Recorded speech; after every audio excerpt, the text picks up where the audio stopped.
আচ্ছা দেন বাবা, বিয়ে দেন। বিয়ে পড়াইছে। উম্মুল খয়ের ফাতেমা এত হাজার টাকা দিন মোহর ধার্যের উপর আবু সালের সাথে বিয়ে কবুল করলেন দুজন। এবার শ্বশুর দরবেশ আব্দুল্লাহ ইবনে সুহাইমি জামাই বাবুরে ডাইকা মাথায় হাত বোলায় দোয়া করে দিছে, যাও বাবা বাংলা ঘরে বসো, তোমার বিবি সাহেবা আসবে, একটু সাক্ষাৎ কথাবার্তা বলো, তারপরে তোমাদের বিদায় ফাইসালা আমি করব। আবু সালে মাথা চুলকার কয়, বাংলা ঘরে আইব কেমনে আইব, আর তো বলে পারে না, বুঝাই না কেমনে আইব, আর তো পারে না। আবার কয় গর্তে বাইরে ডাক দিব, আমি না হেরসাই আনুম, কত বলে কইতারে না।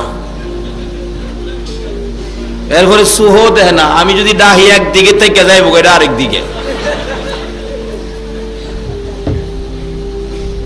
কি বিপদ রে। বইয়া বাংলা ঘরে টেনশন ফিল করতেছে। একটু পরে দেখে গো পূর্ণিমার চাঁদের মতো চেহারা, আল্লাহু আকবার, হরিণের চোখের মতো জিলজিলে দুইটা চোখ, সুন্দর শাড়ি পরে টুকটুক করে হাঁটতে হাঁটতে আসতেছে। যাকে দেখলে নয়ন জুড়াইয়া যায়। দরজার মধ্যে দাঁড়াইছে, ডাইনি হাতে শরবতের গ্লাস, বাম হাতে পাখা।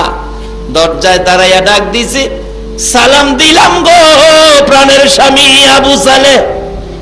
কি দিল, কি দিল, কয় না কি দিল। ওখানের দিন কোন স্ত্রী স্বামীরে সালাম দেয়? এটা মাথা নেশা করে যে বইছে, তিনজন লাগে ডাক্তায়া মাথা সোজা করতে।